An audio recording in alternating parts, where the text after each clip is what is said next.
Virus है हे बघ. काय जुवा शोधते की व्हाईट केस शोधते तू माझे? काय शोधते? व्हाईट डॅन्ड्रफ शोधते. बरं त्याला शोधायची गरज नाही, तो नुसतं असं झटकला तरी दिसेल. जुवा शोधते. ए साप केस आहे माझ्या, एक जुवा वगैरे नाही त्यात पडले.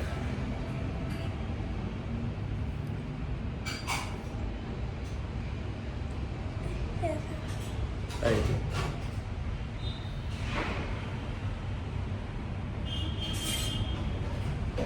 केवढे झालेत बघू.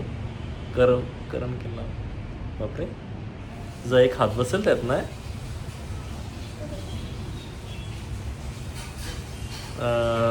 पोचला नाश्ता. ओके, एवढे मोठे केस झाले पण तरी इथे खाली नाही येते ना बेटा.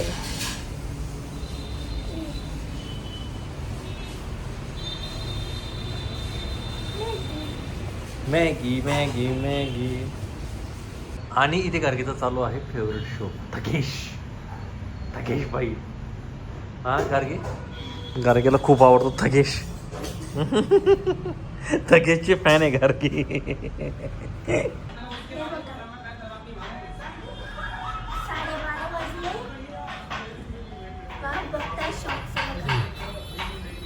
आणि मी बघते आहे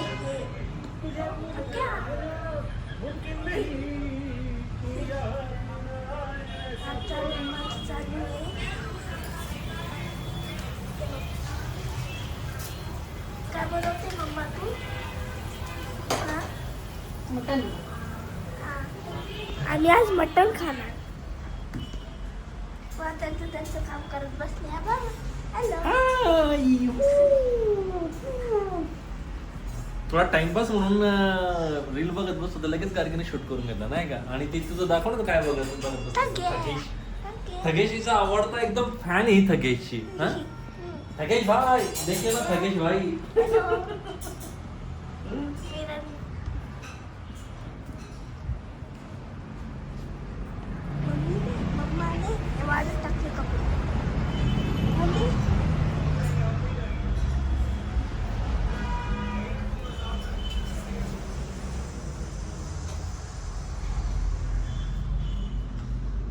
बघा गाईस, वातावरण कसं झालंय गाईस.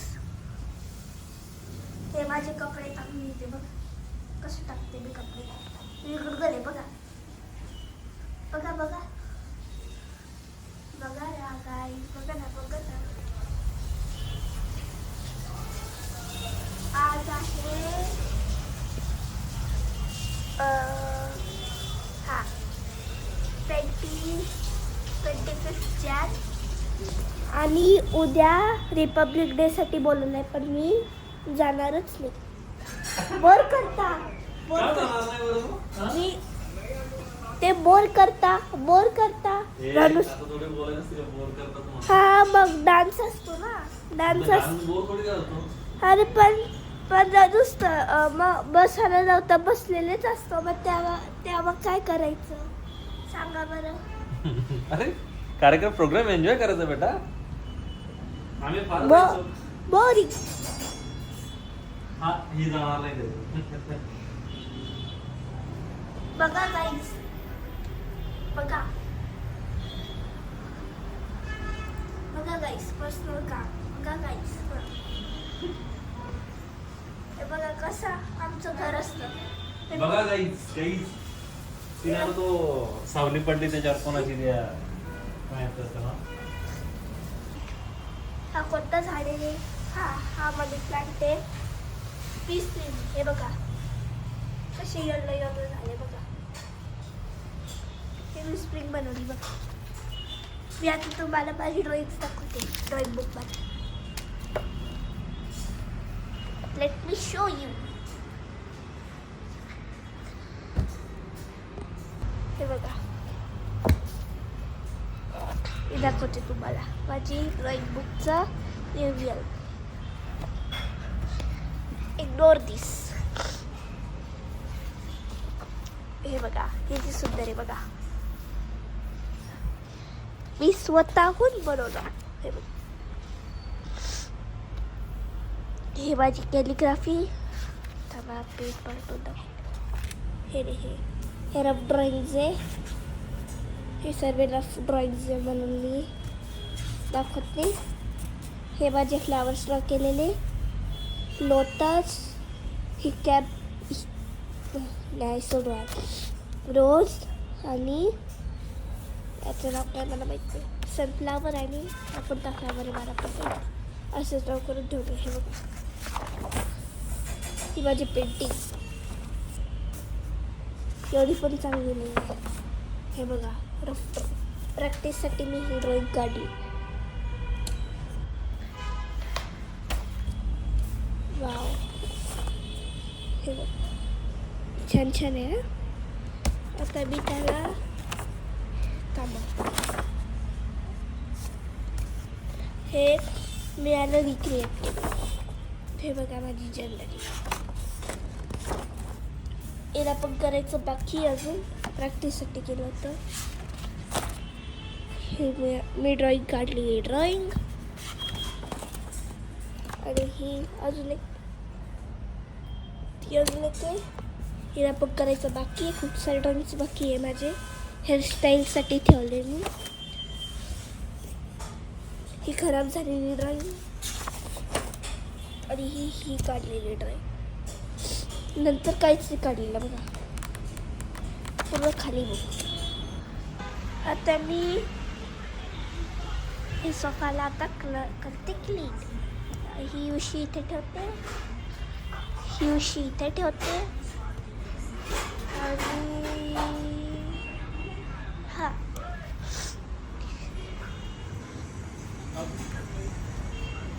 मग कुठे ठेवलं होतं तू हे? हां ठीक आहे. अजून काय कमी आहे? हां आपल्याला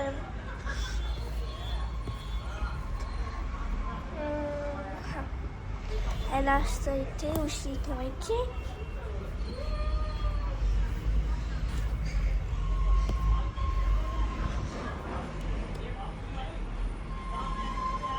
हे ब्लँकेट अशी ठेवली. हे क्लचर आपण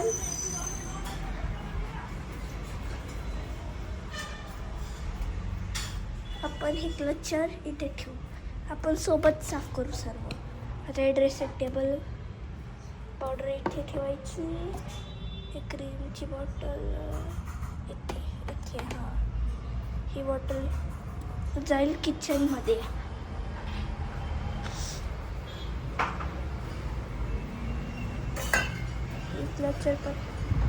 क्लचर सापडलं एक. आपण त्याला पण ठेवून देऊ. हे मम्माची तिथे पण किती क्लचर आहे बाबा. लय गोड्या सर्व्या ही नेणार आहे माझ्या कामाचं. हा बेल्ट जाईल धुवायला.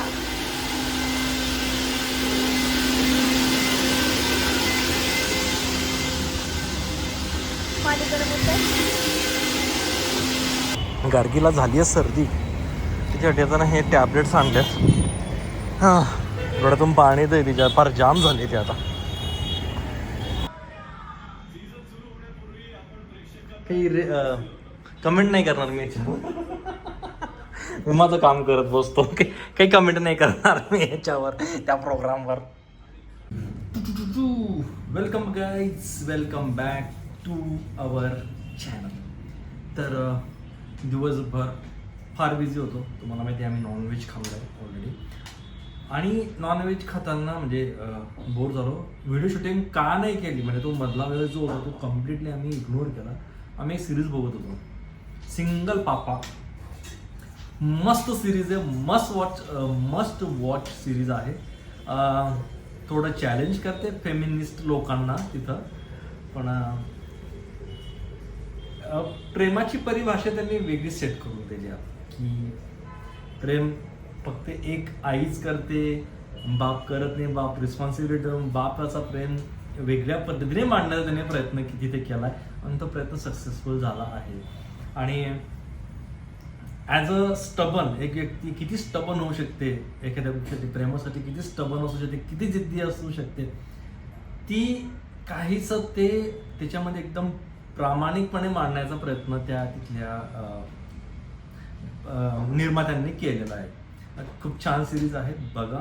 आणि एकदम अशी बोरिंग सिरीज नाही आहे, एकदम संतपणे चालणारी सिरीज नाही आहे. जे पण कॅरेक्टर्स आहेत त्यांची प्रॉपरली एंट्री, त्यांचं कॅरेक्टर प्रॉपरली डेव्हलप केलं त्यांनी.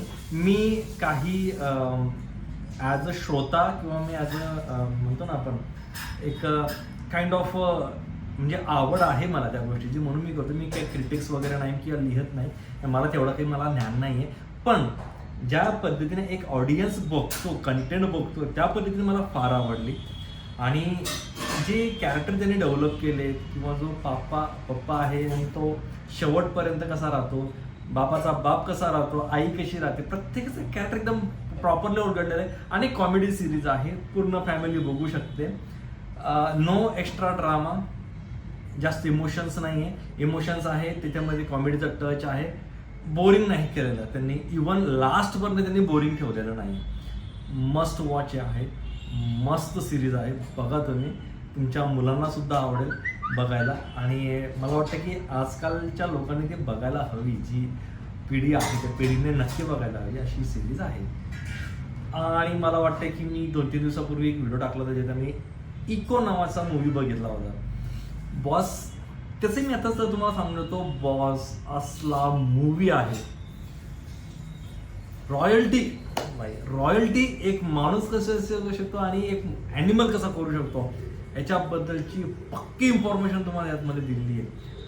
पिक्चर अक्षरशः शेवटच्या 15 मिनिटांमध्ये, शेवटच्या 15ही नाही त्याच्याही पेक्षा कमी आहे. अगरबत्ती लावली मी थोडं, तिथं माझं तिथे थोडं लक्ष आहे, कारण तिथे बिल्स वगैरे आहे, तर ती संपण्याच्या अगोदर मला ती काढावं लागेल तिथून. तर मी थोडं तिथे त्याच्यामुळे लक्ष गेलं माझं. तर इकोमध्ये ना म्हणजे थीम अशी घेतलेली आहे, म्हणजे थीम सांगतो मी तुम्हाला, म्हणजे जास्त तुम्हाला जास्त म्हणजे आवडेल तो पिक्चर, तरी सुद्धा आवडेल. एक महिला असते, मलेशियातून आलेली असते, आणि जो प्लॉट आहे तो खूप पूर्वीचा आहे, युद्धामधला आहे. ती बाई येते, त्या बाईसोबत काही ती कुत्रे वगैरे घेऊन येते. ते कुत्रे कसे रॉयल्टी दाखवतात, ते रॉयल्टी कुत्र्यांची कोणासोबत असते हे बघण्यासारखं. शेवटपर्यंत असं वाटत असतं की ही रॉयल्टी ना ही कोणत्यातरी भलत्या व्यक्तीसाठी आहे, पण नाही, ती शेवटी कळते की ती रॉयल्टी कोणासाठी होती. त्याच्यामध्ये एक आणखीन कॅरेक्टर घेतलेला आहे, तो कॅरेक्टर वेगळ्या कारणासाठी आलेला असतो, त्याचं इंटेन्शन वेगळं असतं, पण त्याची पण रॉयल्टी एका व्यक्तीसोबत असते, ती सुद्धा बघण्यासारखी आहे. आणि शेवटी जेव्हा ते दोघं रॉयल्टी एकमेकांसमोर येतात, दोघी रॉयल्टी, एकाची रॉयल्टी त्या प्राण्याची एका व्यक्तीबद्दलची रॉयल्टी आणि त्या माणसाची त्या व्यक्तीबद्दलची रॉयल्टी जेव्हा एक समोरासमोर येतात, तर त्या मूवीमध्ये काय घडू शकतं त्या विचार बेस्ड आहे. शेवटपर्यंत कळू देत नाही, शेवटपर्यंत डायरेक्टरने कळू दिलेलं नाही किंवा लेखकाने कळू दिलेलं नाही की हा पिक्चर कुठे जाऊन थांबणार आहे. प्रत्येक शॉटला आकांक्षा वाढते, मूवीमध्ये काहीतरी दिसणार आहे, नवीन काहीतरी येणार आहे. म्हणजे एवढा मस्तपैकी पिक्चर असा रचला आहे त्यांनी. काय तेजू, खरंच बघण्यासारखा मूवी आहे. इको नावाचा, EKO. कशावर बघितलं रे आपण? नेटफ्लिक्सवर आहे. नेटफ्लिक्स आय गेस, बघून घ्या. नेटफ्लिक्सच मला वाटतंय, पण ॲमेझॉनवर पण तुम्ही ट्राय करू शकता. ॲमेझॉनवर नाही तर नेटफ्लिक्सवर बघा, छान मूवी आहे. मी एकदम फोर्स देऊन सांगतोय की छान मूवी आहे. केरळमध्ये मल्याळम मूवी आहे, पण भाई साहेब जी ब्युटी दाखवली आहे, जे नेचर दाखवलंय, जे जंगल दाखवलेत, आणि प्लॉट तो नाहीच आहे. प्लॉट आहे रॉयल्टी. एक माणूस एखाद्याच्या तिथे, पुन्हा एक माणूस एकाच्या प्रेमापोटी किती दूरपर्यंत जाऊ शकतो ते सर्व त्याच्यामध्ये दाखवलेलं आहे. एक सिरीज आहे बाप, एक माणूस ॲज अ बाप, as a husband, as a भाऊ किंवा वॉट एव्हर, म्हणजे जो कॅरेक्टर प्ले करतो एक मेल सोसायटीमध्ये, तो एका गोष्टीसाठी कुठपर्यंत जाऊ शकतो, एक प्रेमापोटी कुठपर्यंत जाऊ शकतो तो एक, आणि रॉयल्टी किंवा एकाच प्रेमाच्या मध्ये जाण्यासाठी जी रॉयल्टी किंवा त्याला आपण प्रेमच म्हणूया, ते दोघं side by side me compare करा, छान आहे. सॉरी, म्हणजे माझे शब्द इकडे तिकडे होत आहे, मी तेवढा प्रोफेशनल नाही आहे ते रिव्ह्यू करण्याकरता, ॲटलिस्ट मूवीमध्ये पण ॲज अ श्रोता म्हणून मला फार आवडलेत इको आणि सिंगल पापा. खूप छान, सिरीज पण छान आहे, मूवी तर भाई असला आहे ना, म्हणजे मी अक्षरशः अंगावर काटा आला होता, माझ्या अंगावर शहारे आले होते शेवटी काय ते, म्हणजे त्या मूवीने हलू दिलं नाही आम्हा दोघांना. अर्धा मूवी आम्ही अगोदर बघितला, आम्हाला वाटलं बोर मूवी आहे यार, काय एकदम सायलेंटली मूवी चाललाय, काहीतरी कंटाळवाणी दिसतोय. पण जसा मूवी सरकत गेला, त्या मूवीने आम्हाला हलू दिलं नाही जागेवर, जागचा हल्लो नव्हतो आम्ही दोघंही. मस्ट वॉच, बघा आणि कमेंट करून सांगा बरं का तुम्हाला कसं वाटलं म्हणून. आणि आता करूया एडिटिंग. रात्रीचे होत आहे 7:30. गार्गी थोडं सर्दीने परेशान झाली आहे. तिला आज जरा जास्त जाम झाली, ती काल थोडी बरी होती पण आज जरा जास्त जाम झाली आहे. तिच्यासाठी मेडिसिन आणले आहेत मी, जेवण वगैरे केलं झोपेल पुन्हा. तर भेटूया पुन्हा थोड्या वेळात. सिंगल हँडेड आपण मॅच ओढून घेतली, सिंगल हँडेड, आणि सिरीज पण जिंकलो. अभिषेक शर्मा भाई काय खेळतोय हा, एकही बॉल खाली जाऊ देत नाही, डायरेक्ट बॉल उचलतो बाउंड्रीच्या बाहेर, आणि ईशान किशन कमबॅक, जबरदस्त कमबॅक. असं चालू आहे त्याचं अभिषेक शर्माचं. गार्गी बसली तिची ड्रॉइंग करत, आम्ही चाललो खाली फिरायला. जेवण झालं आहे, सकाळचंच पूर्ण खाल्लं आहे, ते 2 ते 3 वेळेस खातो आम्ही, आणि एवढं आता होत नाही खायला. तर करूया ह्या व्हिडिओला एडिट, थोड्या वेळानंतर फिरून येतो आणि मग एडिट करायला बसतो आणि मग भेटूया पुढच्या व्हिडिओमध्ये. तोपर्यंत मस्त राहा, स्वस्त राहा, आनंदित राहा. व्हिडिओ लाईक शेअर सबस्क्राईब करत राहा, भेटूया पुढच्या व्हिडिओ. तो तिथल्या